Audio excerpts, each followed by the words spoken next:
Hi friend, welcome back. আজকে আমি গেছিলাম নদীর ধারে মাটি দিয়ে তৈরি ঘট, যেটা কাঁচা ঘট নামে পরিচিত।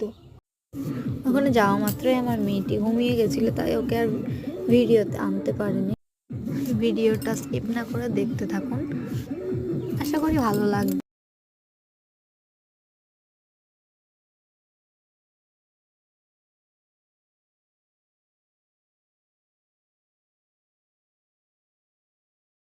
ধরে ঝন্ডিতে চোরের বন্ধন ঘটাতে কানা শক্তিতে ভাঙলেন নদীতে, তাই এত বলা হয়।